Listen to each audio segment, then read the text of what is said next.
The broadcast is now starting. All attendees are in listen-only mode.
Hola, buenas tardes. Bienvenidos a todos. Les saluda Alba Vargas del equipo de Grupo Combor. Agradecemos su puntualidad y su asistencia a este webinar. Eh, en 5 minutos estaríamos iniciando, perdón, justo a las 5:05 para dar 3 minutos más de margen y que el resto de los invitados terminen por conectarse. Iniciamos en 3 minutitos. Muchísimas gracias por su asistencia y por su puntualidad.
Hola, buenas tardes. Nuevamente darles la bienvenida y agradecer su asistencia a este webinar. Esperamos que sea de su interés los temas que vamos a abordar durante los próximos 50, 70 minutos aproximadamente. Nuestra intención es que ustedes nos hagan saber sus dudas. Me presento nuevamente, mi nombre es Alba Vargas, parte del equipo de consultoría de Grupo Combor.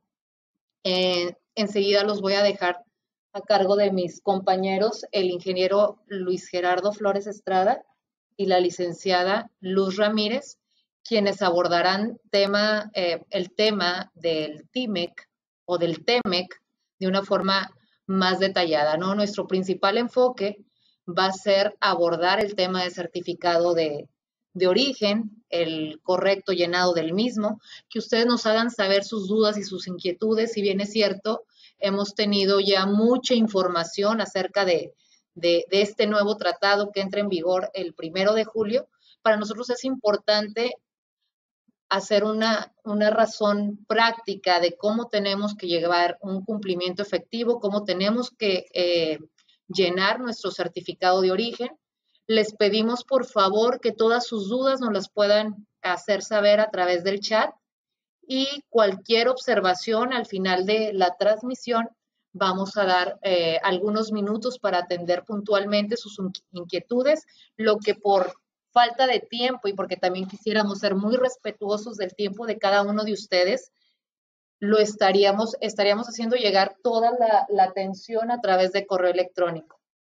Bueno, sin más preámbulo, les damos nuevamente la más cordial bienvenida y empezamos con nuestro webinar. Muchísimas gracias nuevamente por su participación. Bienvenidos.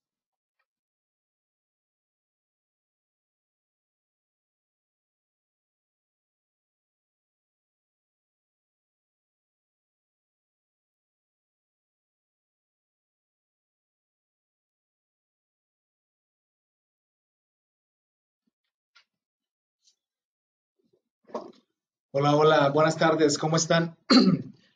Me gustaría saber si nos pueden escuchar bien, porque ahorita no podíamos validar si nos escuchaban. No sé si nos pueden poner en el chat si tienen buen sonido.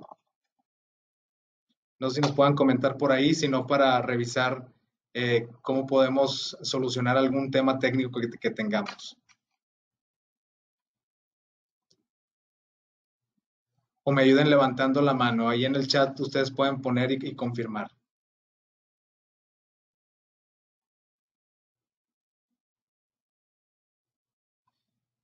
No veo ahorita comentarios. Quiero entender que sí nos están escuchando bien.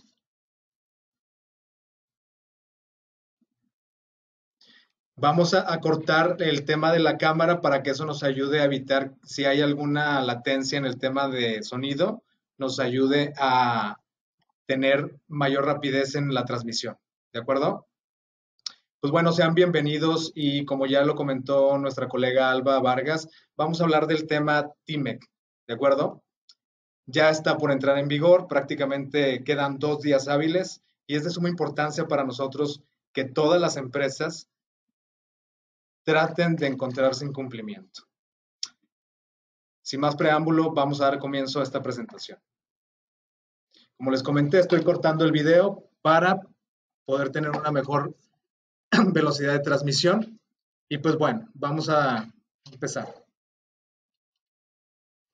Aquí les presento la agenda de la sesión, en el cual vamos a empezar con los antecedentes del acuerdo, hablando un tanto de su introducción, los objetivos del acuerdo y los cambios relevantes, para pasar de lleno al TEMEC, al tema, hablando de sus generalidades y sus principales cambios. Posterior a esto, vamos a entrar de lleno al tema del certificado de origen, que es uno de los puntos más críticos que en la actualidad están todos con dudas y que al entrar en vigor el próximo 1 de julio, es importantísimo que tengamos esta documentación en orden. Y finalmente vamos a terminar con una serie de acciones de cumplimiento aduanero que nos van a ayudar a llevar a cabo actividades de referencia en nuestras empresas para cumplir o tratar de cumplir o ir cumpliendo con la normatividad. Terminaremos con una serie de preguntas y respuestas, de tal forma que para nosotros es importante que nos vayan adelantando en el chat de preguntas qué inquietudes tienen para podérselas contestar al final de la sesión. Pues bueno, empezamos. Un servidor, Luis Flores, director general de la empresa Comwork, y por otro lado me acompaña mi colega Luz Ramírez, quien es la líder senior de cumplimiento aduanero, quienes les compartiremos el tema del TEMEC. Comenzaremos con esta frase: los países ricos predicadores del comercio libre aplican el más rígido proteccionismo contra los países pobres. Convierten todo lo que tocan en oro para sí y en plata para los demás. Esta frase de la obra literaria de Eduardo Galeano y la definición de la palabra proteccionismo, porque entrando un poco en la historia, y no es la intención de aburrirlos, en aras de buscar una apertura a un comercio internacional, como se hizo en la década de los 80s, en el sexenio del presidente Miguel de la Madrid, tomando provecho de la industrialización, comenzó la historia para México en un comercio internacional, integrando y acelerando este suceso. No sé si recuerden de la entrada en vigor del programa contra la inflación, que se denominó Pacto de Solidaridad Económica, la integración de México hacia el GATT, entre otras actividades que fueron dando la apertura de México hacia una economía mundial. Sin embargo, pareciera de forma irónica que con todos estos cambios que se están dando para este 1 de julio se buscara un retroceso a una economía proteccionista. Por esta razón, dejamos esto una reflexión interna para cada uno de ustedes. ¿Es esto un retroceso o una oportunidad? Pues bien, continuando, en las siguientes gráficas podemos ver el impacto que el Telecan tuvo en las tres economías desde sus inicios. Representado en cifras, las ventajas que este tratado nos vino a traer a las tres economías es evidente. Como lo pueden ver, tuvo un crecimiento exponencial. Este acuerdo, el Telecan, buscaba beneficios para la eliminación de aranceles, buscaba el flujo continuo de bienes y los suministros en la frontera y la facilitación de traslado de las operaciones de las compañías, especialmente de las americanas hacia México, entre tantos más. Este tuvo partes ganadoras y perdedoras durante todo su trayecto, desde su arranque. Aquí otras cifras compartidas por la Secretaría de Economía de lo que representa a nivel económico para las tres potencias el Telecan durante todo su funcionamiento. Y pues bueno, realmente es de relevancia el ver que representa o tiene gran impacto en la economía global, como lo podemos ver en estas cifras, ¿de acuerdo? Continuando con algunos datos, hablando un tanto de cronología, pues como ya lo mencionamos, el Telecan entró en vigor en el año de 1994 y conforme a datos de la American Chambers of Commerce, se estimaba un intercambio de bienes de 2.600 millones de dólares diarios, ¿sí? Y que eso es una cifra increíble. Y por lo tanto, bueno, conocemos que ahora el TEMEC viene a sustituir al acuerdo Telecan. Y también sabemos de antemano que el Telecan vino a traer sectores ganadores y perdedores. Ya aunque existieron diversos acercamientos para tratar de mejorar el Telecan, para evitar que existieran perdedores en ese acuerdo, realmente nunca se concretaron. Finalmente, con las campañas en Estados Unidos de la candidatura a la presidencia, especialmente en el caso de Trump, y su creencia de que ellos fueron los que más perdieron en este tratado, fue una de sus alternativas de campaña que creemos nosotros que fue la que le dio el gane, ¿no?, como presidente. Y pues bueno, esto vino a detonar la inminente negociación del Telecan, lo cual comenzó en el año del 2017. Ya hace 4 años que empezó la renegociación del Telecan.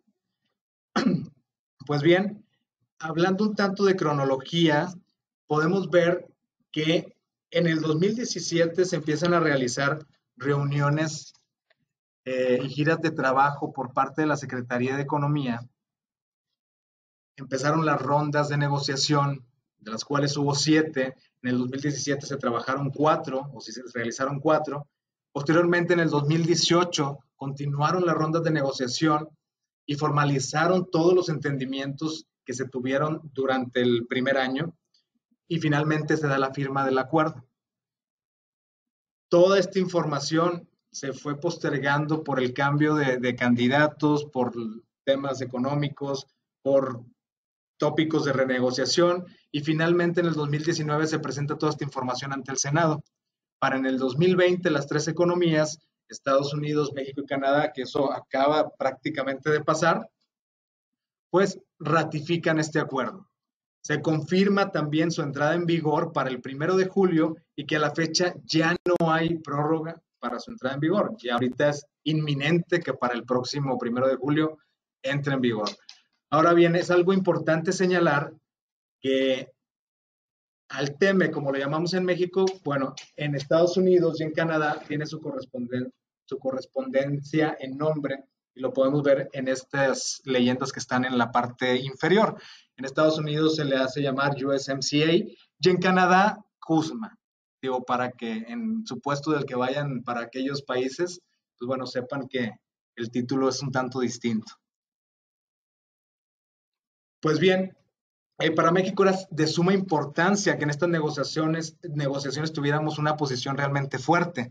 Por tal razón, considerando todos los sectores productivos que convergen en una economía del país y que con el propósito de hacer crecer esta economía con acuerdos internacionales, y en este caso trilaterales, era de suma importancia llevar a cabo una negociación tomando en cuenta los factores cambiantes en la tecnología, en las dinámicas laborales, en las regulaciones ambientales y también en temas normativos. También asegurarse que en esta negociación era importante el considerar 4 ejes que fueron los más importantes para no perder esta posición de fortaleza que se consideraba. Por tal motivo, podemos ver en la diapositiva que en un punto inicial la idea en estas negociaciones era fortalecer la competitividad de América del Norte. ¿A través de qué? De tener acceso preferencial para bienes y servicios mexicanos, tener un comercio predecible, ágil y transparente, evitar regulaciones proteccionistas, promover buenas prácticas, tener tratos no discriminatorios a los inversionistas mexicanos, que comúnmente eso se da, hay muchas restricciones a la inversión mexicana, permitir mayor entrada de personas de negocios, promover programas de desarrollo laboral. En un segundo eje, un comercio regional, inclusivo y responsable, se buscan mecanismos que fomenten la participación de las pequeñas y medianas empresas, puesto que las economías ahora se dan cuenta que estas representan gran parte de la economía mundial y del PIB de cada una de las potencias. Otro de los temas era el cumplimiento en materia laboral, medidas anticorrupción, dándose cuenta que hay mucha corrupción en los países. Por otro lado, fortalecer la comparación y diálogo e incorporar una perspectiva de género.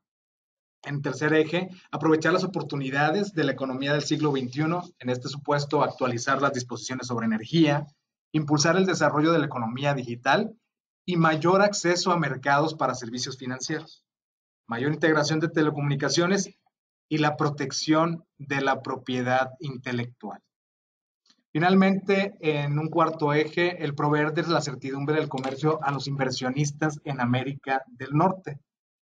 Y con este punto, se consideraba el consolidar el régimen legal de empresas productivas, modernizar los mecanismos de solución de controversias, dando a este agilidad, transparencia y eficacia, promover también la libre competencia entre las autoridades y la certidumbre jurídica a proveedores mexicanos de contratación pública.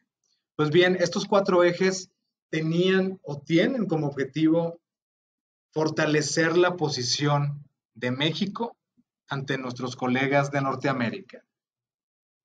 Finalmente, esto vino a terminar en las negociaciones y pues como vimos durante el transcurso de estos 4 años, comenzaron a salir por ahí caricaturas y memes, ¿no? Del que pues, prácticamente esta negociación se pudiese decir que negociaba solamente a Estados Unidos, a Trump, y aquí podemos ver la mofa, ¿no? Que se tenía de, de Estados Unidos hacia los países de México y Canadá, ¿no?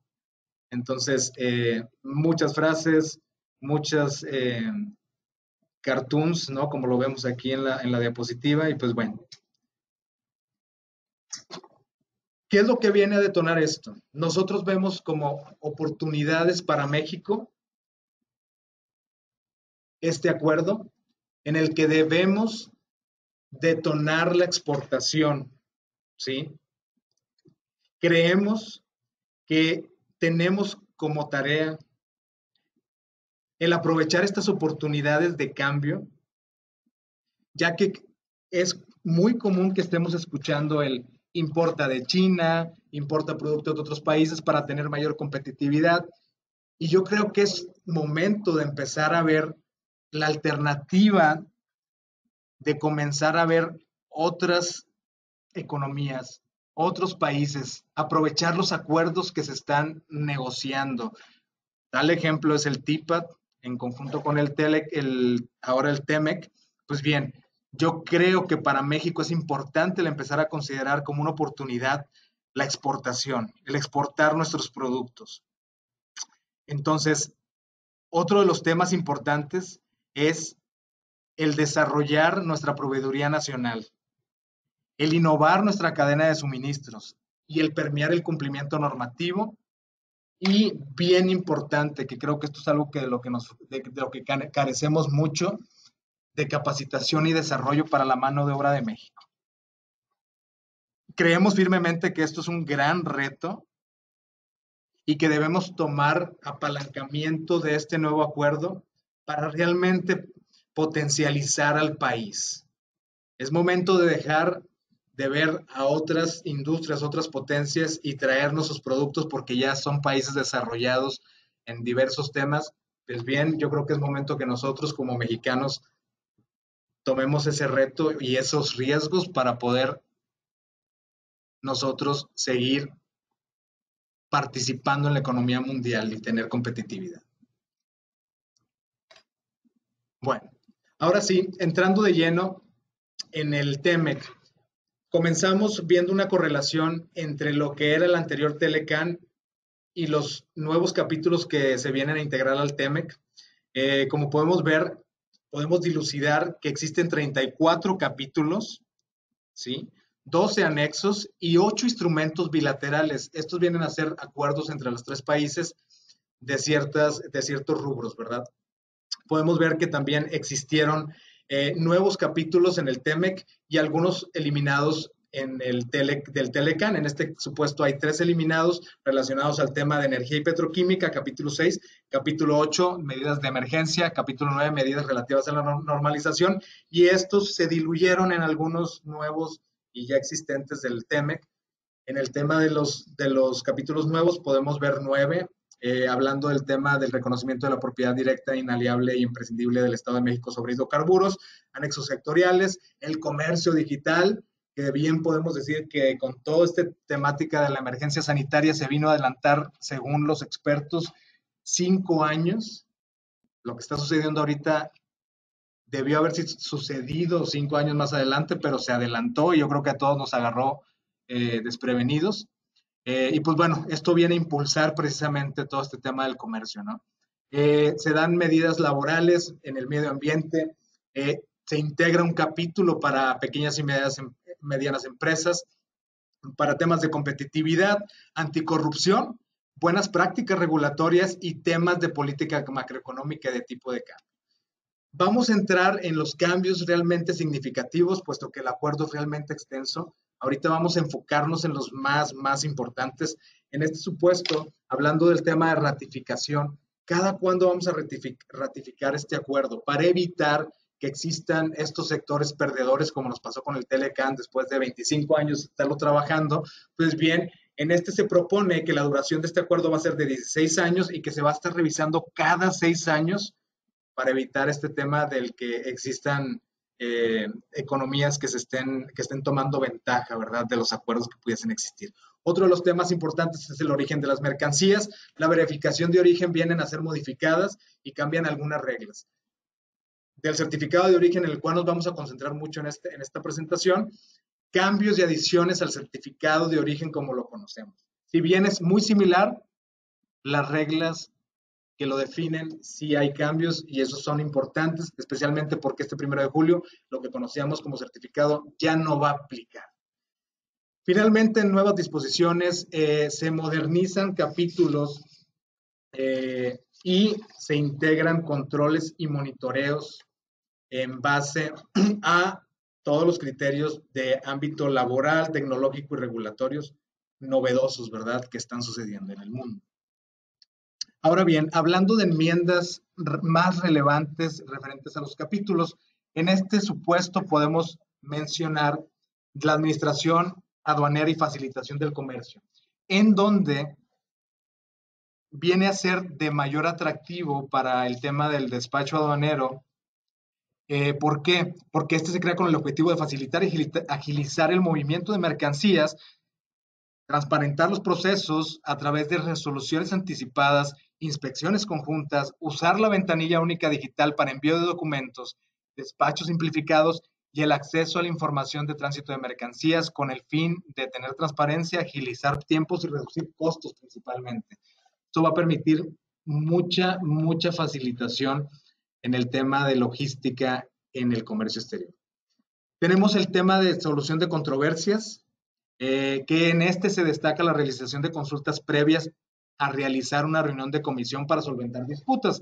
Esto en el caso de que alguna de las economías no esté de acuerdo, pues que en algún beneficio, que se esté dando algún beneficio que no sea justo para alguna de las economías, o bien se detecten prácticas laborales indeseables, etcétera, pues existe este capítulo para solución de controversias y que previo a entrar en una investigación muy lenta, pues bueno, podamos tener la oportunidad de que eso se pueda resolver previo a una reunión para resolver las mismas, ¿no? Una reunión de comisión.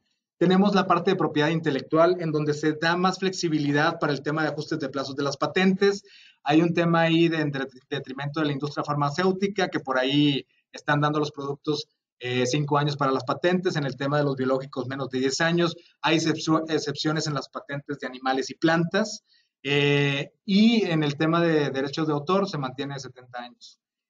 En la parte laboral se establecen medidas de monitoreo de los derechos de los trabajadores, transparencia en los contratos colectivos, participación de estos en ellos, atención a casos de violencia, protección a migrantes, temas de discriminación, otras cuestiones como inconformidades van a estar sujetas al capítulo 31 y un mecanismo rápido para atender los incumplimientos. Por ahí también se dice que se van a crear comisiones para que los empleados tengan una línea directa de quejas de actividades o prácticas indebidas, ¿no?, dentro de sus empresas y que pueden afectar precisamente el aprovechamiento de acuerdos. Tenemos los anexos sectoriales, que esto viene a ser hasta cierto punto benéfico. ¿Por qué? Porque se integran mejores prácticas, eliminan obstáculos innecesarios para realizar el comercio. En el tema del sector químico, reconocen la importancia de regular las mezclas y sustancias químicas. Y en productos cosméticos se exige que no se hagan experimentaciones con animales.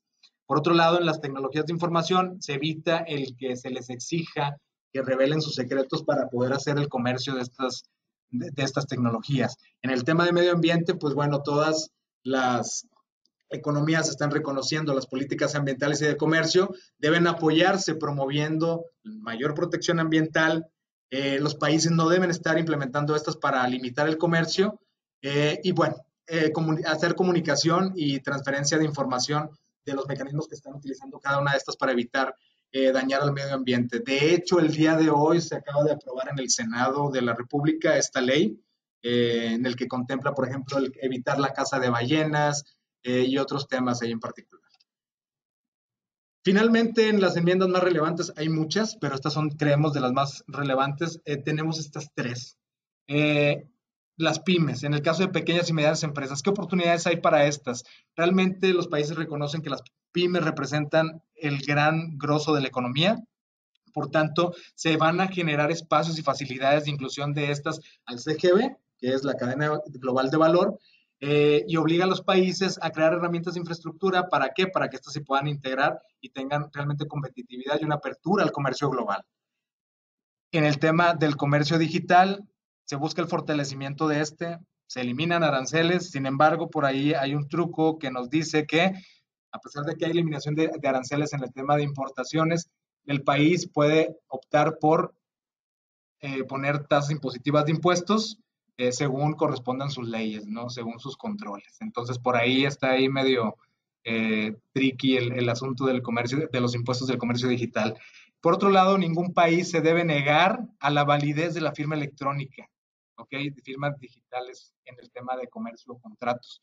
Y finalmente, el capítulo de anticorrupción, que define acciones necesarias para identificar a gente corrupta, capacitar a los funcionarios para evitar estas prácticas, y bueno, con este punto el proteger, ¿no?, a los países de corrupción. En el tema de verificación de origen y reglas, aquí vienen las más relativas. En sí, no nos vamos a meter tanto al tema de las reglas de origen. Podemos ver en otros temas, en otros webinars esta información, pero bueno, vamos a hablar de los capítulos nuevos. Se habla de los bienes remanufacturados. Los bienes remanufacturados, si antes bien era muy difícil reconocernos como originarios, ahora se habla del que va a existir. El tema del reconocer, por ejemplo, el negocio de lo que está basado en reciclaje como tal, como un negocio, y se dan facilidades, ¿no?, oportunidades de negocio para una industria amigable, ¿no?, dentro del medio ambiente para estas empresas de reciclaje. Por otro lado, se da el tema de que aquellos productos que se están remanufacturando, desensamblando, que aquellos insumos que se puedan reutilizar para un producto remanufacturado se reconozca como una mercancía originaria. También tenemos el tema de juegos o surtidos, donde permite incorporar artículos no originarios hasta un 10% del valor del juego. En aquellos capítulos modernizados tenemos el de Minimis, en el cual se actualiza el porcentaje de un 7 a un 10%. En tránsito y transbordo se incrementa la lista de operaciones permitidas en el caso de tránsito por terceros, tema de etiquetado marcado, fraccionamiento de envío. Y en la agricultura, cualquier actividad de acuicultura que se haga para los peces en América del Norte se deberán considerar como originarios. En las mercancías hechas a mano y folclóricas artesanales se amplía la cobertura para que bienes folclóricos textiles sean producidos por indígenas, sean elegibles al trato preferencial arancelario. Y por otro lado, tenemos por ahí un régimen especial que prevalece el libre comercio sin ningún límite para prendas de vestir que se ensamblen en México con tela formada y cortada en Estados Unidos. Tenemos por ahí el capítulo de químicos, que se reconocen ciertos procesos químicos como conferir origen, tales como reacción química, purificaciones, mezclas, etcétera, que anteriormente era un poquito más complicado, ¿verdad? Y en el tema de televisiones y manufacturas eléctricas, se eliminan reglas de origen que son inoperantes por los temas de avances tecnológicos. Y se da la flexibilización de saltos arancelarios y valor de contenido regional con variación en los porcentajes. Más adelante por ahí les va a hablar Luz de este tema de flexibilización para que tengan cuidado con sus certificados y como recomendaciones que vuelvan a evaluar su origen de mercancías, porque puede ser que ya mercancías que no eran sujetas a origen, ahorita ya lo pueden ser. Ahora sí, lo que viene a continuación, el sector automotriz fue uno de los más, digamos, más golpeados. En este caso nos vimos más afectados en México porque, pues bien, esto fue lo que identificó Trump, ¿no?, como una de sus industrias fuertes de las cuales perdió durante el Telecán. Y pues bueno, esto fue lo que detonó en mayor medida la renegociación del tratado, ya que en el Telecán pues, fue uno de los mayores beneficiados en este acuerdo porque su PIB ayudó a crecer 4 veces el Telecán, el PIB, y incrementó en un 600% sus exportaciones. Por lo tanto, pues bueno, se establecen estos nuevos criterios, ¿no? En el tema de la adquisición de aluminio, ¿qué viene a representar esta gráfica? Viene a representar que el vehículo tiene que tener estas consideraciones de insumos, ¿sí?, de material que vengan de las regiones del tratado. En este supuesto, hablando un tanto más en detalle, tenemos que el TIMEC establece una regla de adquisición de acero y aluminio específica. En este supuesto, acero y aluminio. Esta regla no afecta a las autopartes, pero sí a las ensambladoras, ¿de acuerdo? Que deben garantizar que el 70% del acero y el aluminio que tiene que provenir de la región. Así, para que un vehículo completo se considere originario, 70% más del acero y el aluminio comprado el año anterior deberá producirse en la región de Norteamérica. Anteriormente era de un 65%. Entonces tuvo un incremento considerable, lo cual obviamente puede dejar fuera de la jugada a muchas empresas. A pesar de este nuevo requerimiento, dispone que los países socios del TEMEC pueden hacer cualquier descripción adicional o modificación del acero de aluminio de ser necesario para facilitar su cumplimiento de este requisito. En este sentido, se necesita ir revisando la ejecución de esta práctica, ¿de acuerdo? Materiales como el acero y el aluminio están cobrando realmente un peso muy importante en la producción de vehículos. Algunos productos del acero, como por ejemplo el laminado caliente, emplean tecnología de punta, por lo que frecuentemente no se producen en México.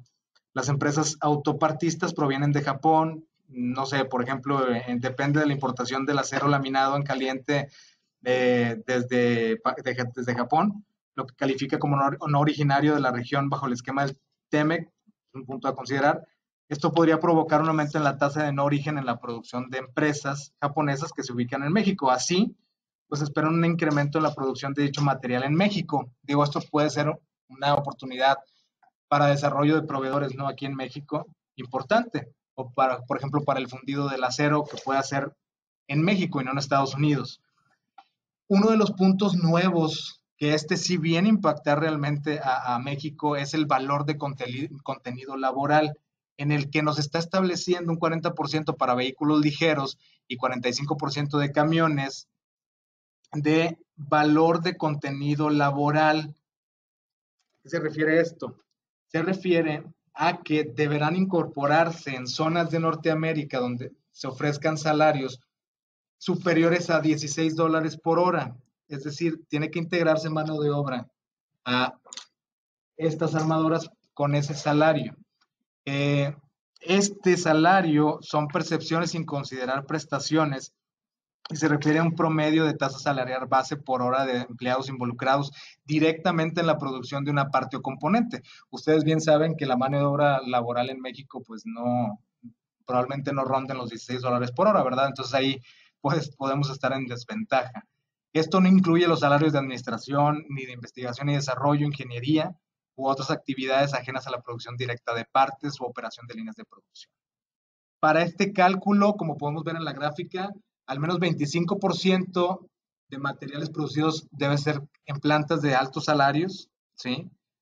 Ya mencionamos que es de $16 la hora y costos de manufactura. Por otro lado, el tema de no más de 10 puntos porcentuales de salario alto en gastos de tecnología, de investigación y desarrollo, y no más de 5 puntos porcentuales de salario alto en gastos de ensamblaje. Esta última fracción puede incluir un crédito, ¿sí? Puede incluir un crédito de no más de 5 puntos porcentuales, siempre y cuando se demuestre que tiene una planta de ensamblaje de motores, transmisiones o baterías avanzadas o contratos a largo plazo con una planta que esté ubicada en América del Norte. ¿De acuerdo? Entonces, pues bueno, esto es lo que vino a detornar por ahí una dificultad, ¿no?, para la industria automotriz. Por lo tanto, la ruta que deberían seguir estas empresas o las alternativas que tienen, pues podríamos decir que son tres. En este sentido, es apegarse al régimen de transición alternativo, que es una facilidad que sacó la Secretaría de Economía, el cual permite ir adoptando de manera progresiva estos porcentajes de origen Y aquí, bueno, se pone una tablita donde me va diciendo cómo debo ir incrementando los porcentajes año con año y cada cuándo se van a revisar en el tema de valor de contenido regional, laboral, esenciales, principales y de autopartes complementarias. Por ahí este régimen se dan 5 años, pero bueno, aquí nos plantean de irlo cumpliendo, ¿no? En un transcurso de 3 años. Eh, por otro lado, eh, tendríamos que ir cada año trabajando y desarrollando proveedores para lograr este cumplimiento. Y si bien ya muchas armadoras pudieron haber empezado con este trámite, pues todavía tienen 2 días para, si no lo han hecho, mandar una solicitud a la Secretaría para apegarse a este régimen de transición alternativo y paulatinamente ir cumpliendo. La primera opción es apegarnos a ese acuerdo y el otro, hace facilidad, perdón, y la otra opción es no cumplir las reglas. Pero en el supuesto de la opción 2, al considerar este escenario, evidentemente va a haber un incremento brutal en los costos. Se tendría que pagar un arancel al 2.5%. Hay una medida por ahí que nos están dando un cupo negociado hasta 1.6 millones de unidades solo para casos del contenido regional sea del 62.5 que conforme los países de Centroamérica, eso conforme a las cartas paralelas del TEMEC, la 232 para ser específicos. Y bueno, si se cumple lo anterior, se va a pagar solamente el arancel vigente, puede ser menos, inclusive puede ser más, habría que revisar. Y en el caso de autopartes, se pudiese tener hasta un monto de 180,000 unidades, ¿no?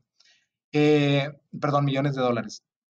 Finalmente, este escenario de no optar por tener el cumplimiento de las reglas, pues podría dejarnos totalmente fuera de ventaja o fortaleza pues, en la economía, ¿no? Nos puede dejar fuera de la jugada prácticamente. Y finalmente, en la opción 3 tenemos, pues, definitivamente cumplir con las reglas de origen, pero yo veo complicado realmente que ahorita alguna de las armadoras o empresas esté cumpliendo. Debió haberse estado preparando desde que empezaron estas negociaciones. Es evidente que las opción 1 y 2 eh, deben empezar a trabajar las alternativas de adquisición de piezas, lo cual va a afectar al TIR 1 y posteriormente al TIR 2 y 3, ¿no? De la industria automotriz. Pero bueno, vamos a tener que ir viendo cómo va avanzando ese tema y cómo se van adaptando, ¿verdad? Y pues bueno, vamos a continuar. Le cedo la palabra aquí a mi compañera Luz Ramírez. Me gustaría que ya nos pueda meter en materia de lo que es el certificado de origen. Y pues bueno, vamos a darle la bienvenida a ella.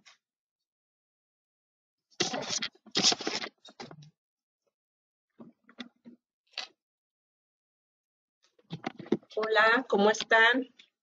Espero que me escuchen. Ahí me confirman si me escuchan o no. Pues bueno, sí, como comentaba Luis, yo les voy a hablar del certificado de origen y realmente este es un cambio muy significativo y de los más importantes. Entonces vamos a verlo. Déjenme nada más aquí. Voy a cerrar tantito la cámara para poder ver la presentación.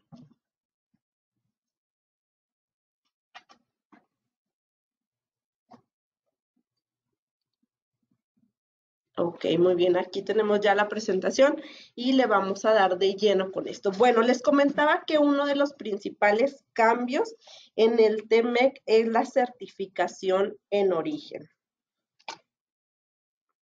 A ver, déjenme nada más moverle aquí. A ver, ¿me ayudas, por favor?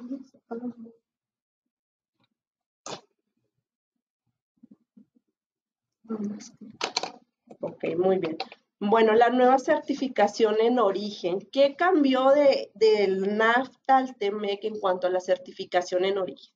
Pues el cambio más significativo es que ya no existe un formato de certificado de origen tal como lo conocíamos para el NAFTA, ahora no existe formato. De hecho, a últimos de mayo, ya todo junio hemos estado recibiendo muchos formatos muy parecidos al NAFTA, pero tenemos que tener mucha conciencia que tenemos que cumplir con lo que nos dicta el capítulo 5 del anexo 5A.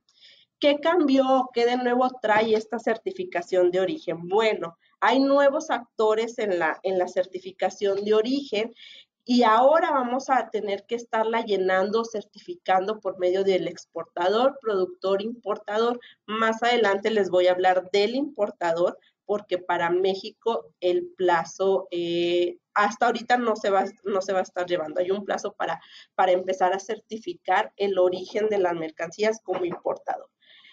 Otro de los cambios que hubo, bueno, pues que se puede emitir en una factura o en cualquier otro documento. Aquí en una factura, en cualquier otro documento. Si yo no quiero tener más documentos en mi operación, puedo anexarlo a la factura o a una orden de compra, siempre y cuando tengo que revisar con el área de sistemas el cambio de estos formatos y tener que validar con el anexo 5A que realmente cumpla con todos los requisitos que ahí me pide.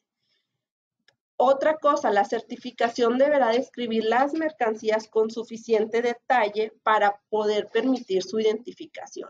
Nos pasa mucho en las auditorías que tenemos que la descripción que trae el pedimento es muy diferente a la que trae el certificado y a su vez a la que trae la factura comercial. Debemos de revisar esta información. Si nosotros tenemos una descripción en la factura, tenemos que prevenir que sea la misma del certificado o que sea una traducción, si está en otro idioma, que sea una traducción simple y que sea muy, muy clara. ¿Por qué? Porque nos ha tocado ver que los certificados de origen no concuerdan y que van muy a detalle. Muchas veces le meten números de parte, le meten dimensiones a las descripciones, entonces hay que ser demasiado claros. Otra cosa que quedó igual con el NAFTA y el TEMEC, el idioma de la certificación de origen es inglés, español o francés. Aquí hay que tener conciencia de que si a mí un proveedor me da un certificado, no sé, en francés, probablemente la gente aduanal, la autoridad aduanera me va a pedir una traducción simple. La certificación podrá ser llenada así como enviada electrónicamente y se aceptará la certificación de origen con una firma electrónica o digital. Si bien ya se llevaba, pero anteriormente en el NAFTA no era muy claro, nada más decía con una firma, entonces muchos ahí se confundían con que sí tenía que ser autógrafa al momento de presentarle a la autoridad en una revisión los certificados de origen originales. Aquí ya hace mención que puede ser una firma electrónica o digital. Entonces, como les comento, estos son algunos de los cambios más relevantes. Más adelante para mí quedó casi igual, muy parecido, pero sí hubo unos pequeños cambios que van a ser un detonante para las próximas revisiones que va a hacer la autoridad. Como les repito, ¿dónde yo puedo ver los datos exactos que tiene que tener mi certificación de origen? Anexo 5A del capítulo 5. Ok, bueno, ahora tenemos las bases para una correcta. A ver, permíteme, estamos revisando, hay preguntas. Las bases para una correcta certificación en origen, de acuerdo al artículo 5.3. Como les decía, hay un nuevo actor que es el certificador. Puede ser el productor, exportador o importador. Si yo soy un productor y emito una certificación de origen, ¿qué tengo que tener como documentos para comprobar que mi mercancía es originaria? Tengo que tener procesos productivos, documentos que amparen una valoración en origen. Si yo soy exportador, que el exportador no es el productor, por ejemplo, una empresa IMEX de servicios, yo importo la mercancía y solamente la exporto, no cambia nada. A mí mi proveedor me tiene que dar una certificación de origen. Como yo no cambio nada del producto, bueno, emito una certificación como exportador, pero tengo que tener documentos que acrediten que la mercancía cumple con el origen. Puedo tener una declaración escrita por el productor, así como la certificación origen que me dio mi proveedor al momento de yo importar las mercancías.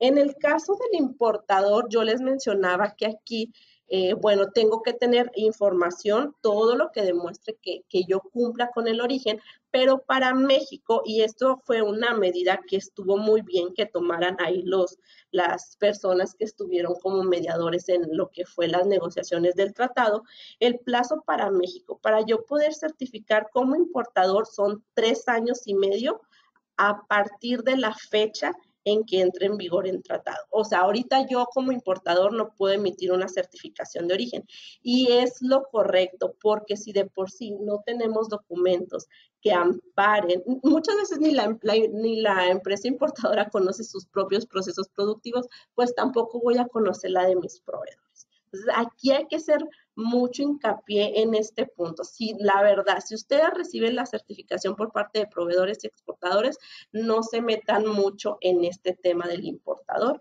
porque sí conlleva mucho tema de alguna auditoría, me pueden ahí, yo soy responsable, no tengo a quién más echarle la culpa de una mercancía que yo no fabrico. Entonces ahí sí es ponerlos ahí muy a la vista de la autoridad.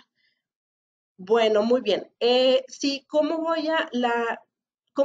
voy a aplicar mi certificado de origen? Bueno, yo lo puedo aplicar por un embarque o por múltiples embarques siempre que cumpla con un plazo y que no exceda los 12 meses. En caso de la autoridad aduanera, ella me puede aceptar el certificado de origen 4 años posterior a la firma de la certificación. Ok, les comentaba qué debe de contener la certificación de origen. Según el anexo 5A, son 9 puntos y ya lo hablábamos. Tiene que tener quién certifica, por parte de quién estamos certificando, importador, exportador o productor, los datos del certificador, datos del exportador, importador, productor, la descripción detallada y clasificación arancelaria, como ya les mencionaba, tiene que ser muy clara. El criterio de origen, que más adelante vamos a ver los criterios de origen que se encuentran en el capítulo 4, artículo 4.2, que para los criterios de origen anteriormente eran 6, ahora son 4, los vamos a mencionar más adelante, y debe de tener el periodo que cubre, ya sea de 12 meses. La firma autorizada y fecha del certificador. La firma es de quien certifica la mercancía. Les comentaba al principio que el certificado no había cambiado mucho. De hecho, a mí la leyenda que trae esta nueva certificación de origen me causa mucho impacto porque ahora ella es más precisa y más exacta. Anteriormente también en el Telecan el certificado de origen traía una leyenda donde mencionaba, ¿verdad?, que la persona que certificaba debería de tener documentos que amparen el origen de las mercancías, pero ahora es muy corta y muy exacta.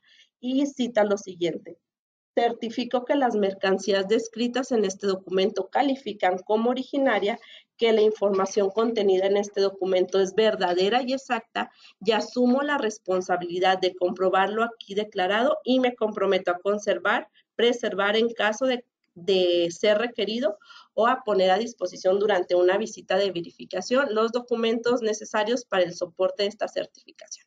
¿Qué me dice con esto esta leyenda? Que se vienen muchas visitas de verificación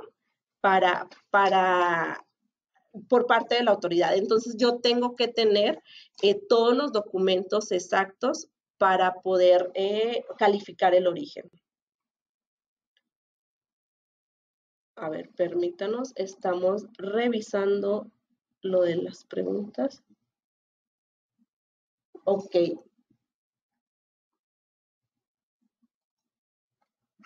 Aquí yo les traigo un ejemplo del certificado de origen. Si bien muchas empresas ya hicieron su certificado de origen, muchas consultorías, pues bueno, nosotros también ya hicimos un certificado de origen. De hecho, muchos de nuestros clientes ya lo tienen. Si ustedes no tienen un certificado de origen, pues igual se los hacemos llegar para que les sirva ya sea como una plantilla y lo puedan utilizar. Yo les comentaba que los datos que tenía que tener de acuerdo al anexo 5A, pues bueno, aquí vemos que tiene que tener quién es el certificador, ya sea productor, importador, exportador. En el caso de México, dentro de 3 años y medio, pues nunca vamos a ver que el importador sea la persona que certifica. En este caso, pues bueno, si es el productor, yo tengo que poner los datos en información del certificador, nombre de la persona que va a certificar que la mercancía es originaria. ¿Qué más? Bueno, tiene que tener el título del cargo que tiene esa persona en la empresa.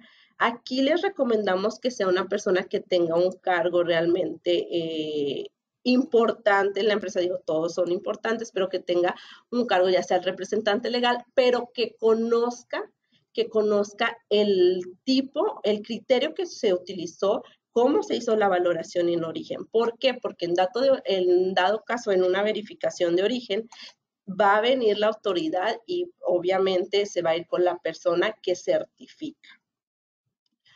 ¿Qué otros información tiene que venir? Bueno, información complementaria es el exportador, tiene que venir nombre, dirección, teléfono, correo electrónico, si es distinto del certificador. Si yo en la parte de arriba puse que el que está certificando es el exportador, ya no tengo la necesidad de poner quién es el exportador, probablemente puedo poner el nombre de la empresa. Tiene que venir calle, número, ciudad, estado. Es muy importante que en todas las direcciones venga el país de origen.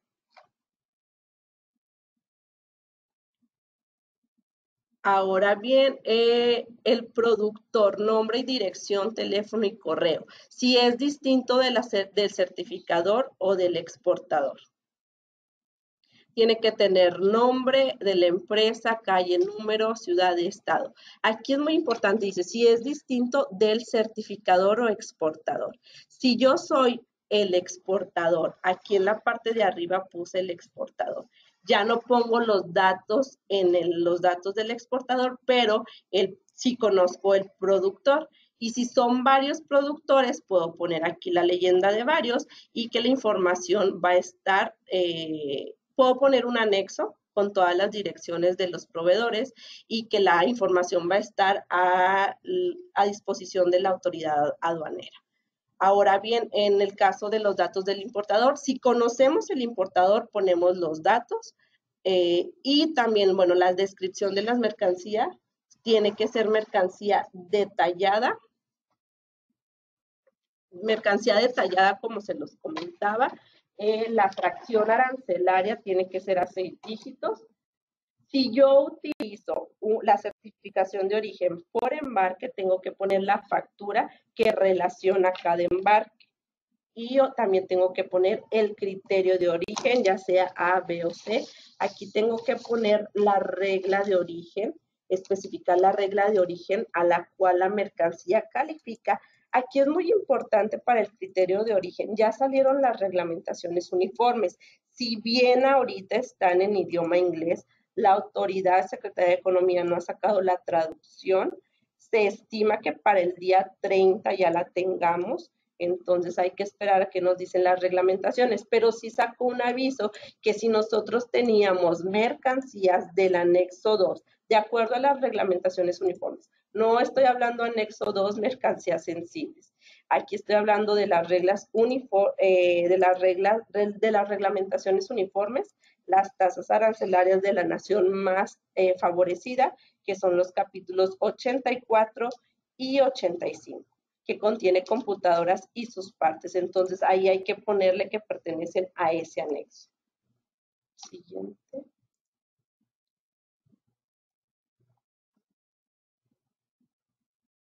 Aquí podemos ver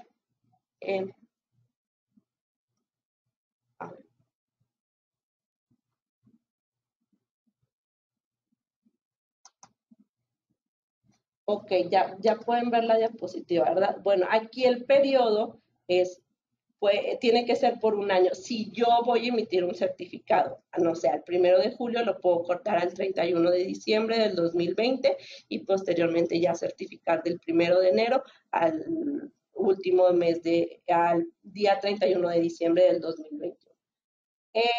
Aquí tiene que venir la leyenda que ya les dije que viene, a ver, que viene en el anexo 5A. Y tenemos que poner la firma de autorización de la empresa que certifique, la fecha de autorización y los demás datos, pues bueno, ya vienen como datos de más. Pero tiene que venir la fecha, la firma de la persona que autoriza, que en este caso es el certificado.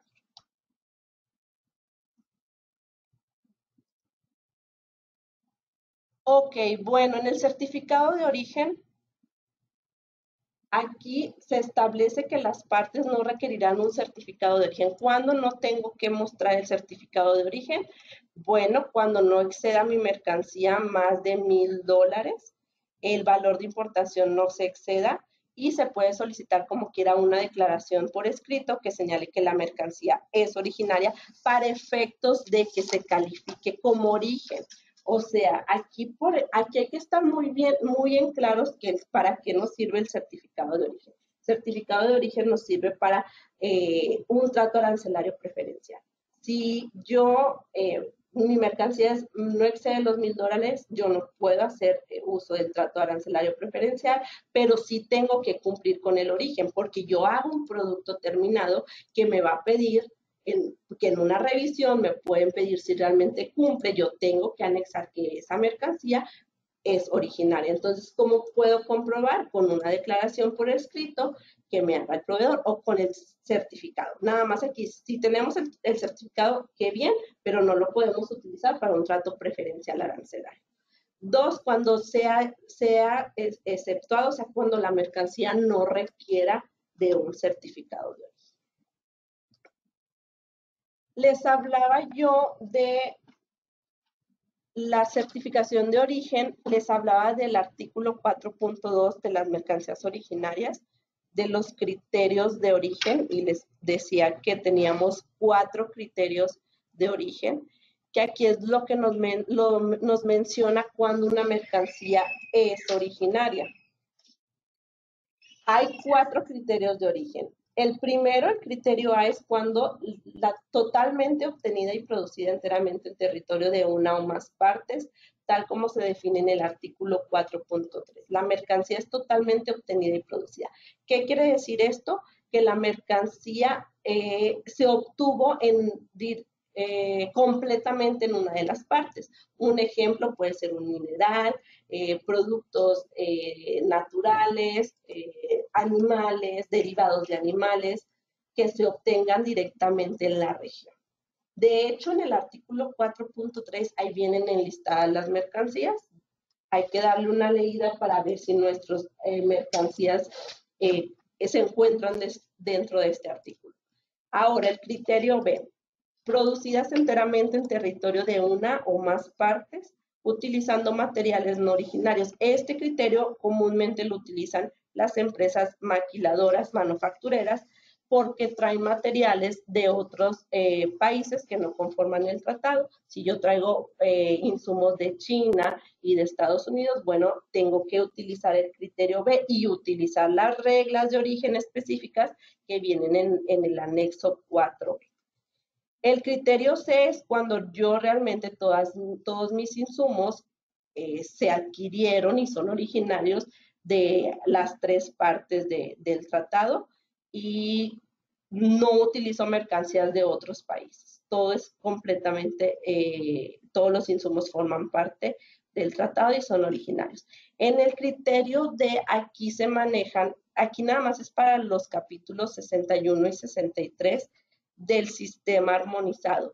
Si yo tengo fracciones de estos capítulos, tengo que utilizar el criterio D y utilizar los incisos que utilicé para poder calificar el origen, ya sea que sea producida enteramente en el territorio, que haya clasificado, que tenga materiales común originarios y haya hecho una clasificación de origen de acuerdo al anexo 4B, o que haya tenido que hacer una valoración de contenido regional que no sea inferior al 60% en caso que utilice el método de transacción o el 50% en el costo neto. Ok, muy bien. Y ustedes se preguntarán, bueno, Luz, yo ya tenía mi tratado mi certificado de origen NAFTA, solamente tengo que cambiar el formato, no puedo llenar así. La verdad es que no, existen nuevas reglas de origen. Yo antes de poder emitir una certificación, tengo que asegurarme que mis insumos y mi producto cumplan con el origen de la regla que yo quiera aplicar. ¿Por qué? Porque el tratado NAFTA se firmó hace 24 años. Hay que preguntarnos, ¿cuándo fue la última vez que yo hice una verificación de origen de mis productos? Porque probablemente, y digo, hablando operativamente y como en cualquier empresa, las empresas cambian de insumos. Probablemente anterior, cuando tú hiciste la verificación en origen, los compraban en Estados Unidos, pero después hubo un cambio y se empezaron a comprar en China y tú ya no hiciste la verificación en origen. Entonces no sabemos.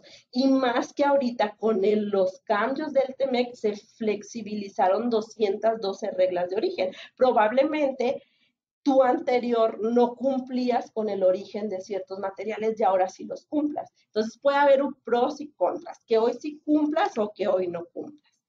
En materia del certificado de origen, los métodos de valoración se quedan igual, es por costo neto y valor de transacción de las mercancías.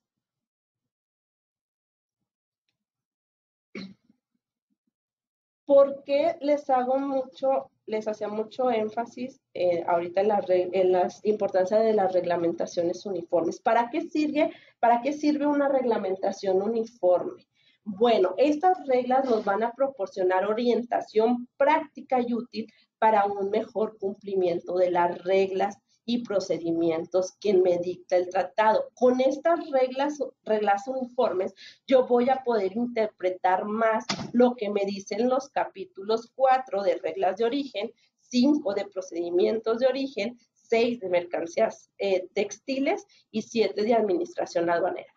Como les decía, están por salir, ya están en la página de Secretaría de Economía, están en inglés, pero misma Secretaría de Economía dicta que pueden cambiar de acuerdo a la traducción y especificar de acuerdo a los procedimientos de aduaneros que tenemos en México. Entonces, hay que esperarlas.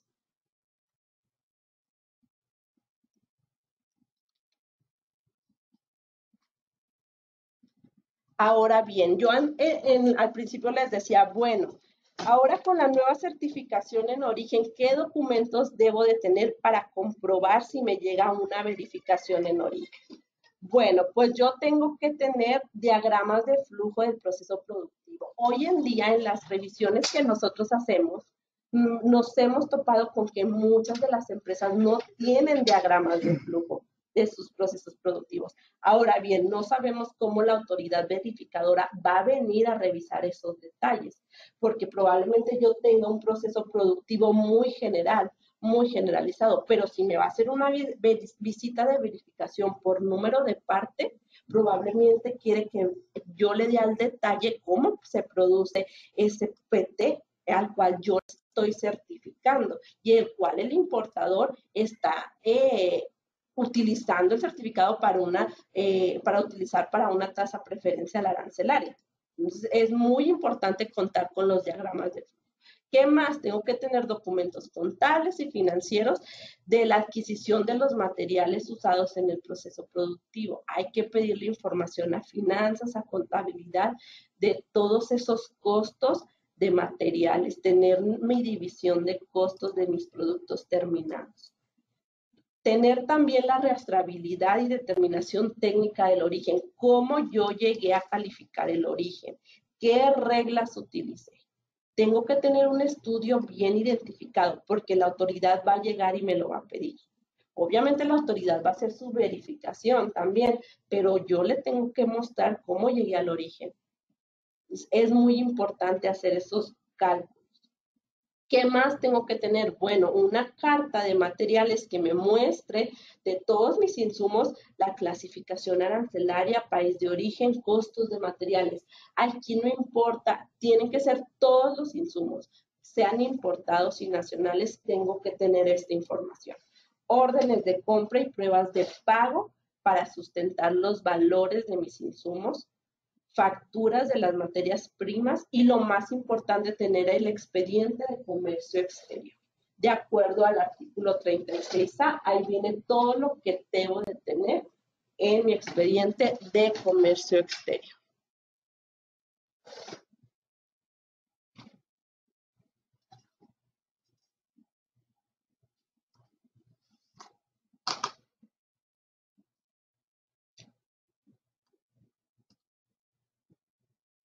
Ok, bueno, hablando de los requisitos para conservar estos registros, ya les hablé de lo que teníamos que tener. ¿Qué requisitos? Ya los hablamos. ¿Cuánto tiempo lo tengo que conservar? Aquí está. Como importador, yo que solicité un trato preferencial arancelario con una certificación de origen que me entregó el productor o el exportador, tengo que tener documentación relacionada con la importación, o sea, mi expediente documental de acuerdo al artículo 36 de la ley aduanera, que son pedimentos, facturas, documentos del transporte, certificación de origen, etcétera. Y todos los registros necesarios lo deja muy general. Todos los requisitos necesarios para demostrar que la mercancía es original.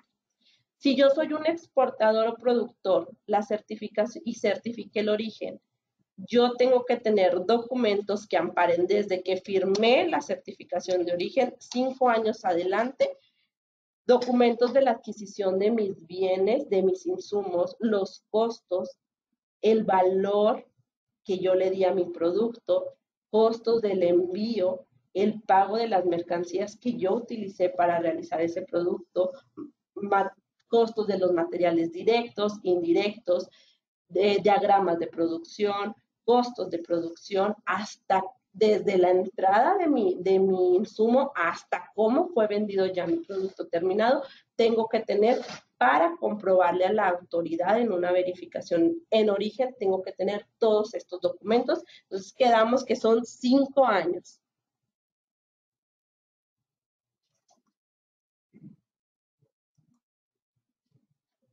Ahora bien, bueno, ya hablamos de lo que tengo que tener.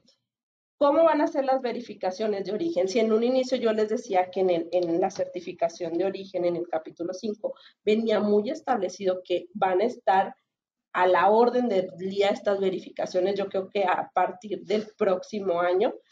¿Quién va a hacer estas verificaciones? Bueno, pues la administración aduanera va a ser la que revise la verificación en origen. Entonces aquí la parte verificadora va a ser la autoridad, que es el SAT. ¿Y cómo lo va a hacer? Bueno, va a solicitar por escrito, te va a mandar un escrito o un cuestionario solicitándote para una visita de verificación. Aquí menciona que va a venir en las reglas uniformes, que puede ser que te la solicite mediante BUSEM. Entonces, yo como exportador o como productor, esta visita de verificación nada más es para las personas que emiten una certificación en origen, exportador o productor. Para el caso de México, después de 3 años y medio, va a venir como importador también. Si tú como importador certificaste el origen, también te va a llegar la visita. Yo como certificador puedo posponer la visita hasta por 30 días. Ya cuando la autoridad llegue y me verifique, tengo que entregarle todos los documentos que anteriormente les mencionaba para demostrarle que yo cumplo con el origen de la mercancía, que yo certifiqué. La autoridad me va a entregar una resolución dentro de los 120 días posteriores. En casos especiales se puede tardar 90 días. ¿Y qué me va a entregar en esta resolución? Si el bien es originario, o si no es originario. En caso de que no sea originario, yo voy a tener 30 días después para poder comprobarle el origen. Aquí cabe mencionar que para la industria textil, las visitas de verificación pueden ser visitas sorpresa. Aquí la autoridad en muchas ocasiones no les va a avisar y puede que en la misma visita les nieguen la certificación en origen. Les nieguen que si el bien es originario. En la misma visita puede la autoridad entregar la resolución. ¿Por qué me negaría el trato la autoridad? Pues bueno, si yo como productor le niego el acceso a la autoridad de todos mis registros, pues bueno, ahí la autoridad con la mano en la cintura me puede negar el trato preferencial arancelario.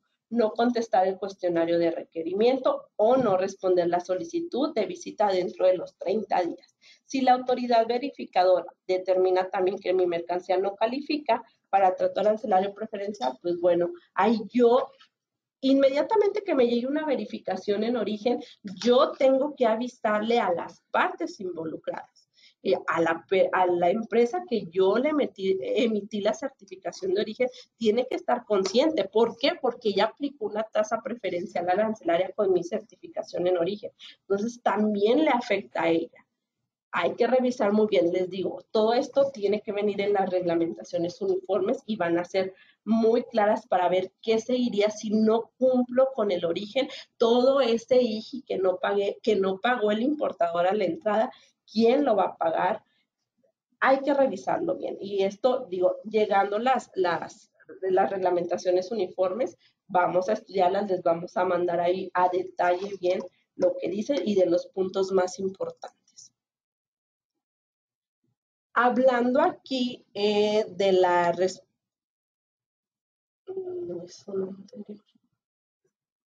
sí, siguiente, ok. Las obligaciones referentes a las importaciones. ¿Qué tengo que hacer como importador? Bueno, pues yo tengo que disponer para solicitar un trato arancelario preferencial después del 1 de julio, yo tengo que tener mi certificación en origen válida y tener que realmente estar consciente de que califica. Proporcionarle esta certificación a la administración aduanera para que la pueda aplicar en la importación. Si el agente aduanal me dice que el certificado de origen es ilegible, está defectuoso en sus páginas o no ha sido llenada de manera correcta, yo tengo un plazo de 5 días para entregarle una copia corregida de la certificación de origen. Esto lo menciono porque, digo, no sabemos cómo va a estar ahí el tema con los agentes aduanales, porque ahora ya no hay un formato de certificación. A los agentes aduanales les va a tocar ver demasiados formatos. Entonces, ahí hay que hablar también, déjame, siguiente. Hay que hablar también de la responsabilidad solidaria del agente aduanal. Quiero tocar este punto porque hemos tenido muchas revisiones de qué es responsable el agente aduanal, de qué compartimos la responsabilidad. Bueno, en el artículo 54 de la ley aduanera nos dice será responsable de la veracidad y exactitud de los datos e información suministrados. Son los siguientes: el régimen aduanero de las mercancías, la correcta clasificación arancelaria y se tiene que asegurar que el importador y el exportador cuenten con los documentos que acrediten el cumplimiento de las regulaciones y restricciones no arancelarias. Aquí un punto que quiero recalcar con esto es que el agente aduanal no va a ser responsable de las contribuciones omitidas que deriven de la aplicación de un arancel preferencial cuando, de conformidad con algún tratado o acuerdo internacional del que México sea parte, se requiere una certificación en origen para gozar de un trato arancelario preferencial siempre que se conserve una copia del certificado de origen que ampare las mercancías. Me ha tocado muchas auditorías en las cuales revisamos el expediente y no contamos con el certificado de origen. Entonces, es muy importante que tengamos el certificado de origen para poder demostrarle a la autoridad que realmente yo apliqué un trato preferencial arancelario y que tengo el certificado de origen. Si no lo tengo y la autoridad me exige que pague esas contribuciones omitidas, el agente aduanal no va a ser responsable.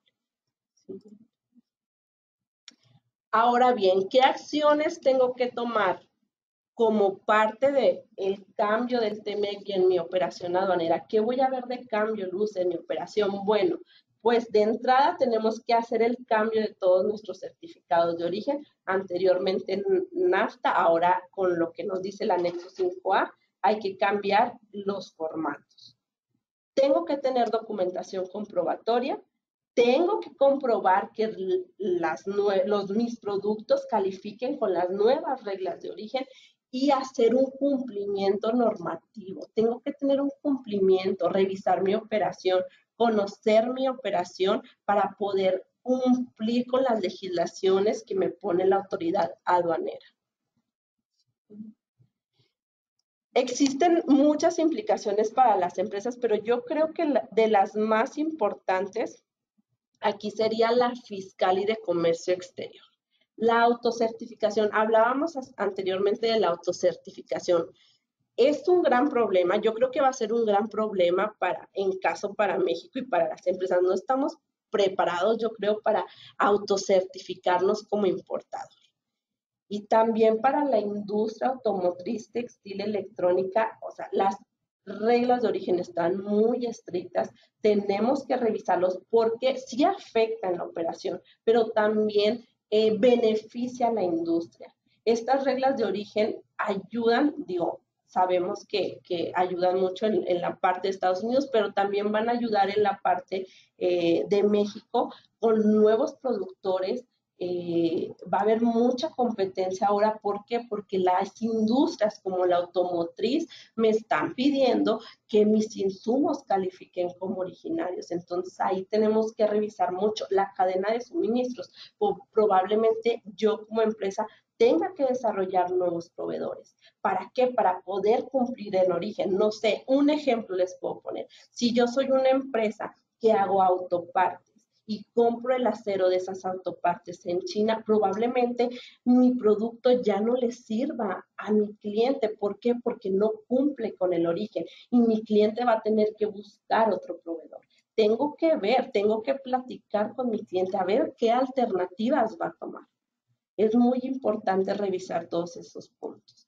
Otro cambio y implicaciones para las empresas es el tema de anticorrupción que ya mencionaba Luis, que viene en el capítulo 27. Si anteriormente en el NAFTA también hacía referencia a lo de la anticorrupción, pero ahora con la reforma de este capítulo viene a elevar los estándares de expectativas sobre los programas de cumplimiento que tienen las empresas.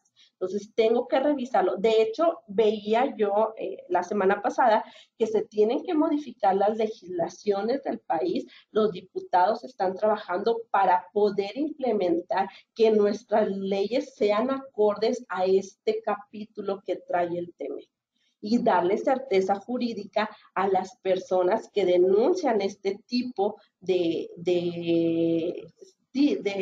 malas prácticas en el comercio exterior o en las empresas. Bueno, ya estamos por terminar, igual ahorita vamos a pasar a las preguntas, pero realmente hay que preguntarnos, ¿estamos preparados o no para el TEMEC? Realmente ustedes como personas que tienen a cargo un departamento de Impu y Expo, conocen la operación, conocen sus productos, conocen sus insumos, los procesos, qué tan relacionado estoy con las otras áreas. Si no es así, los invito a que realicen un análisis integral de su operación. Este análisis nos va a servir mucho para poder crear mecanismos internos de prevención y control y poder reaccionar a tiempo, implementar políticas y procedimientos adecuados para poder clasificar los riesgos operativos y legales. Hay muchas herramientas que podemos utilizar en cuanto a la gestión de riesgos. Está un ISO 37000 que nos va a ayudar a aumentar la eficacia y sostenibilidad de nuestra empresa, una certificación OEA que me puede ayudar a garantizar los niveles mínimos de seguridad y facilitar el flujo de mi cadena de suministros, un CITIPAD, un marco de estándares de la OMA, que me va a facilitar la seguridad tanto de la administración aduanera de las empresas y como todas estas entidades que participan en el comercio. No podemos, personas de comercio exterior, no podemos estar, que la gente aduanal nos dé la pauta para importar. Tenemos que tener comunicación con las otras áreas de los departamentos de la empresa. Nos pasa mucho que la gente, que mandamos a clasificar la mercancía ya cuando la tiene la gente aduanal en sus almacenes. Y esto no puede estar pasando porque nos retrasa el proceso de la cadena, de suministros. Luego me entero ya en la aduana que mi producto era sensible, que tenía que aplicar una NOM que traía una tasa preferencial muy alta. O sea, hay muchas cosas que tenemos que ver y si yo realmente me pongo con las otras áreas a revisar desde la planeación, podemos agilizar mucho el comercio y podemos implementar mejores prácticas y hasta dar alternativas a las empresas, porque luego nos quedamos con que no se pudo y pues aquí sí la culpa pues, es para el departamento de comercio exterior porque no pudo importar la mercancía, siempre y cuando, y eso que no hubo una planeación correcta desde el inicio. Lo que yo les recomiendo para un cumplimiento, si yo sé, son muchas cosas las que tenemos que ver, pero hay que empezar por algo. Lo mínimo que hagamos va a traernos beneficios para nuestra operación. Yo tengo que mantenerme actualizado, revisar mis domicilios, si las direcciones están correctas, contar con expedientes electrónicos, cada uno con los pedimentos completos, debidamente explicados, que mi clasificación de la mercancía esté correcta. He topado mucho con un producto trae hasta 3 fracciones arancelarias. Tengo que implementar auditorías internas. No importa que salga muy mal. Yo siempre digo, no hay nada que una 3 y un R1 puedan solucionar. Porque ya después en una auditoría de comercio exterior es muy difícil. Nos imponen multas millonarias. Hoy en día la autoridad está muy atrás de fiscalizar, de recabar impuestos. Entonces tenemos que estar muy atentos con eso. Promover una cultura de cumplimiento a la normatividad fiscal, pues bueno, ya les platicaba de eso, la autocorrección, la correcta administración de mi anexo 24, revisar si realmente mi anexo 24 está al día, si mis saldos están al día con mi inventario físico en la empresa, si soy empresa certificada, cómo estoy en el estado de cuenta en línea, cuadran mis inventarios, estoy cumpliendo con anexo 31, soy empresa certificada, mis obligaciones permanentes, no todo depende del área de Inpu y Expo, también depende del área de contabilidad fiscal. Tengo que pedir información y revisar que cumplamos, porque es muy difícil después cuando viene una cancelación de IMEX, de certificación. Créanme que volver a tener estos programas hoy en día es muy complicado. La legal estancia de los activos fijos, ponerme a revisar la legal estancia de mis activos fijos, tengo los pedimentos, cumplen con marca, modelo y serie, es muy importante revisar. Siguiente.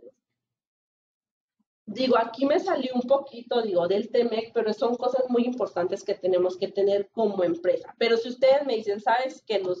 Para el día miércoles no me siento preparado como para certificar el origen, no sé cómo hacerle, yo te recomiendo y siempre digo todo en cuanto a la valoración en origen, todo empieza con tus billetes de materiales. Te invito a que hagas una revisión, integración correcta de tus billetes de materiales que te incluyan los costos de producción, el listado de insumos que utilizas con su fracción arancelaria incluir también los que son compras nacionales, empezar a pedir estos documentos que me amparen, que me amparen el origen de mis insumos, pedírselos a mis proveedores.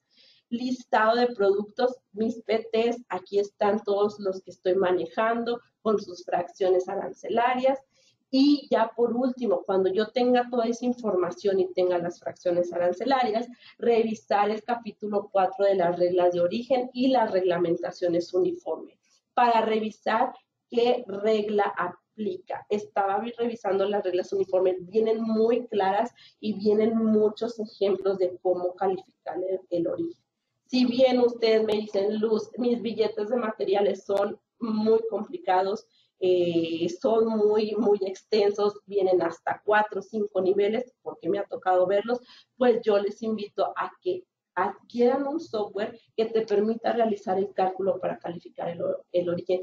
Créanme que va a salir más barato el software si más adelante, si no lo tenemos y calificamos como originario un producto que no es, y que venga la autoridad y nos verifique y no cumplamos, créanme que nos va a salir más caro que lo que nos cuesta un software.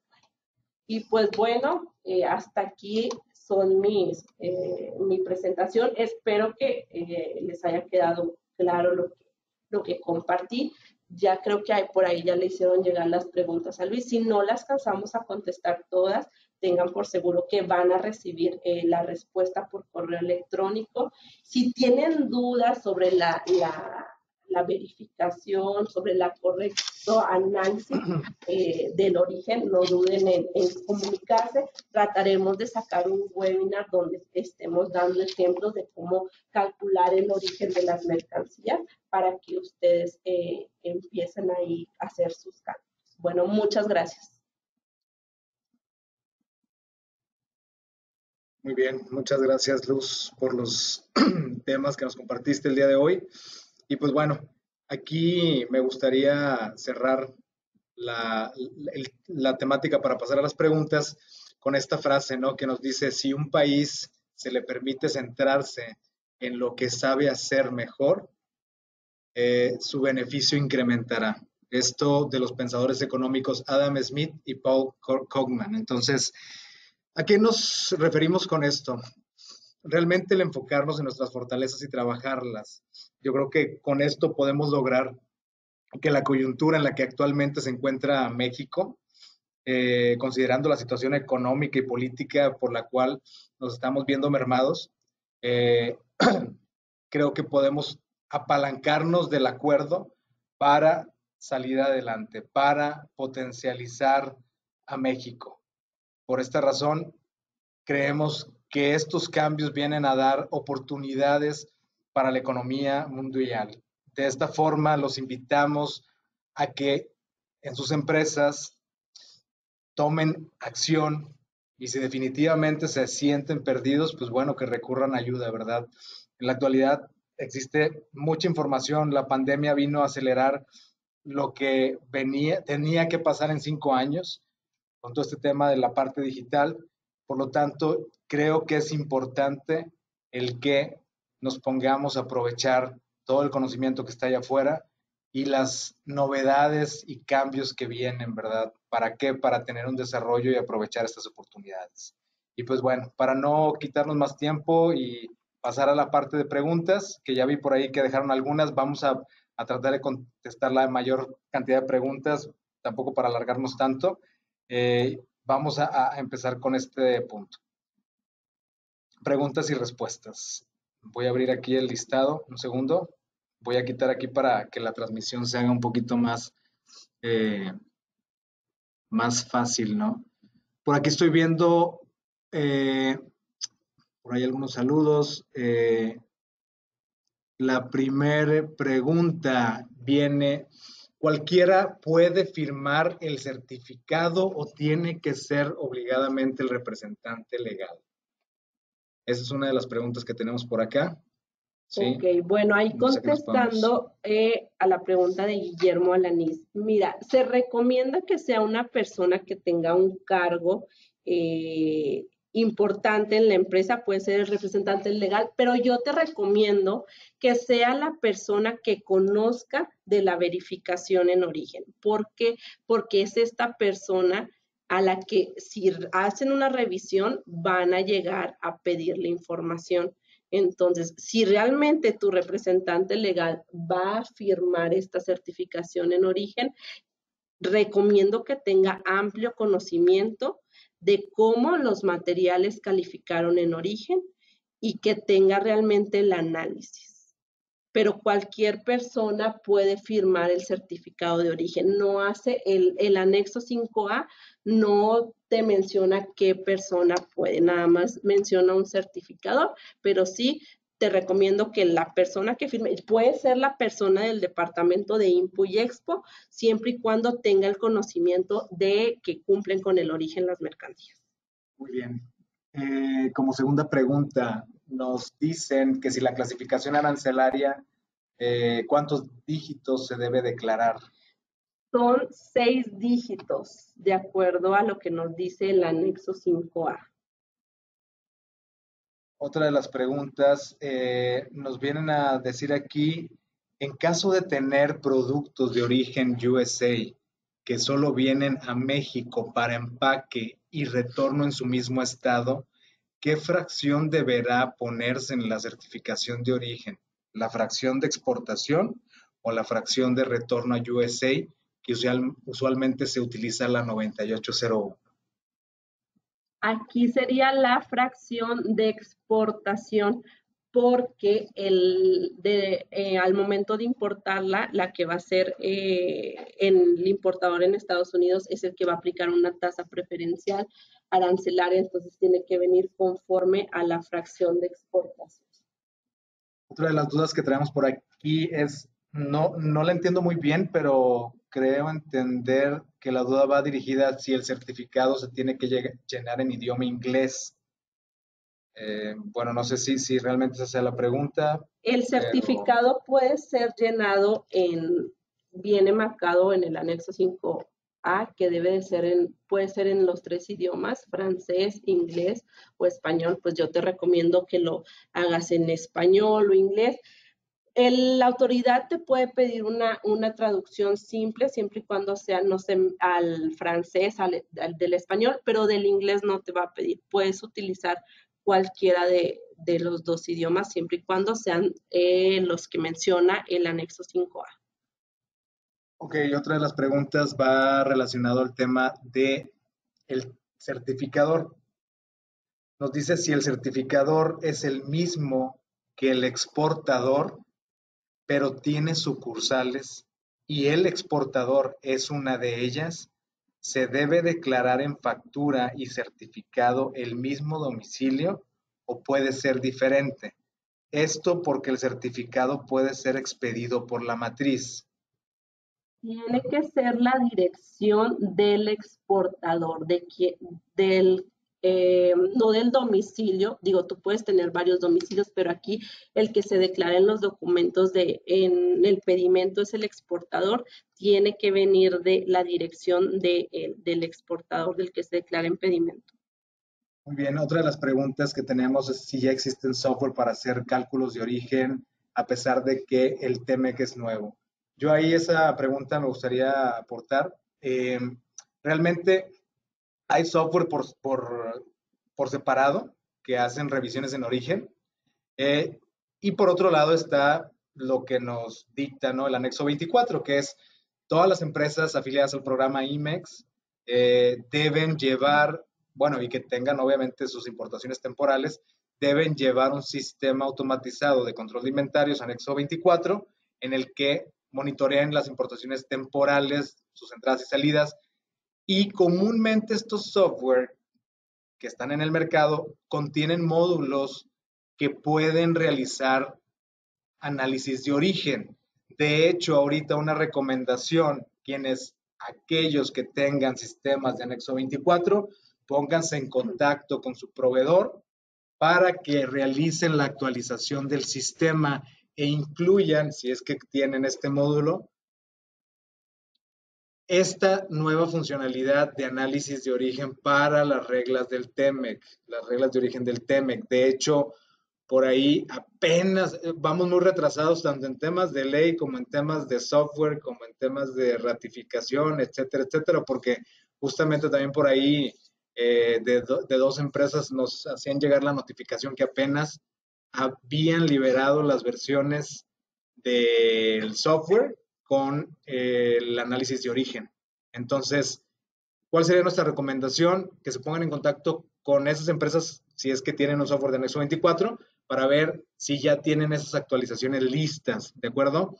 Y bueno, si tienen por separado esta herramienta, pues también pueden por ahí preguntarles si ya se adaptaron o se adecuaron estos hacia el nuevo tratado, ¿ok? Espero que haya quedado por ahí clara la pregunta. Y bueno, por otro lado, otra duda es, ¿cómo se podrá verificar el certificado de origen de los productos de origen indígena?